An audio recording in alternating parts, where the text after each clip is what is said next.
Yahobu, Bapak Ibu Pendeta, Sinenge, Majelis dan warga Gereja Amin, ini adalah channel YouTube Sinode Gereja Amin.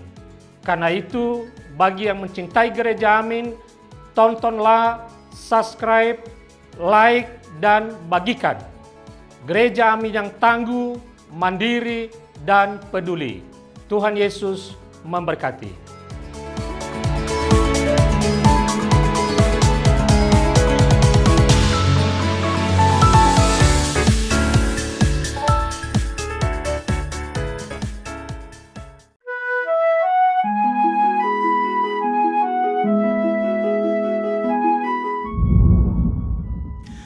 Sahabat YKB, salam sejahtera untuk kita semua.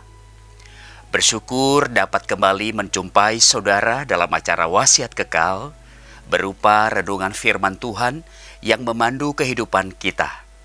Saya Pendeta Fosawato Zaluhu dari Gereja Nihakeriso Protestan Indonesia atau GNKPI, anggota PGIW DKI Jakarta.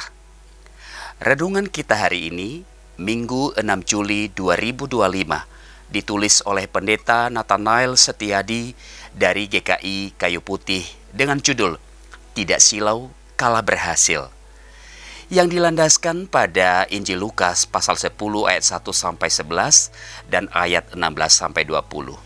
Dan nats yang akan menjadi pusat perenungan kita adalah terambil dari Lukas pasalnya yang ke-10 ayatnya yang ke-20. Sebelumnya mari kita berdoa. Ya Tuhan, kami bersyukur atas cinta kasih-Mu bagi kami, sehingga Engkau selalu berbicara, memberikan nasihat dan petunjuk melalui firman-Mu. Saat ini Tuhan, dalam renungan wasiat kekal ini, kami akan membaca dan merenungkan firman Allah. Pimpin kami ya Roh Kudus, supaya setiap pendengar diberkati dan mereka bertumbuh di dalam firman Allah. Dalam nama Yesus kami berdoa. Amin. Sahabat, saya akan membaca untuk kita dari Lukas pasal 10 ayatnya yang ke-20. Demikian firman Tuhan. Meskipun demikian, janganlah bersukacita karena roh-roh itu takluk kepadamu, tetapi bersukacitalah karena namamu terdaftar di surga. Sahabat, tugas adalah bagian dalam pekerjaan. Atasan memberi kepercayaan kepada individu atau tim untuk melaksanakan tugas tertentu. Tidak jarang, tugas tersebut gagal diselesaikan secara optimal. Namun sering pula tugas itu dapat diselesaikan dengan baik dan menghasilkan sesuatu yang memuaskan. Evaluasi menjadi hal yang wajar dan perlu dilakukan. Dampak keberhasilan melaksanakan tugas adalah promosi jabatan bagi mereka yang terlibat. Dalam karyanya, Yesus tidak bekerja seorang diri. Selain memiliki 12 murid, Ia juga membentuk kelompok 70 murid. Suatu ketika, Yesus mengutus ke-70 murid itu berdua-dua untuk memberitakan Injil. Yesus memahami bahwa mereka mungkin menghadapi kesulitan. Oleh sebab itu, Ia menasihati mereka. Setelah bertugas, para murid melaporkan keberhasilan mereka menaklukkan setan dengan penuh sukacita. Namun, Yesus tidak memuji keberhasilan itu karena tampak ada nada kesombongan.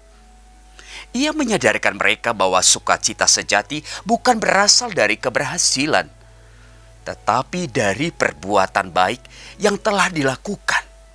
Sahabat, merasa bangga atas keberhasilan adalah hal yang wajar dan manusiawi. Namun, seringkali kesombongan muncul, membuat kita merasa hebat karena kekuatan, pengalaman, atau kepandaian sendiri. Hal ini bisa membuat kita lupa diri. Saat berhasil, ingatlah nasihat Yesus. Sukacita sejati datang dari perbuatan baik, bukan dari keberhasilan itu sendiri. Demikian renungan kita pada hari ini. Marilah kita berdoa. Ya Tuhan, kami bersyukur atas firman Allah. Mengajarkan kami supaya kami tetap hidup rendah hati, supaya kami menjauhkan sikap sombong, dan kami akan memuji memuliakan Tuhan dari setiap keberhasilan kami. Berikan kami Tuhan tekad untuk melakukan yang terbaik demi kemuliaan Tuhan. Dalam nama Yesus kami berdoa. Amin. Demikian renungan kita hari ini. Jangan lupa subscribe, like, dan bagikan kepada sebanyak mungkin orang. Tuhan memberkati.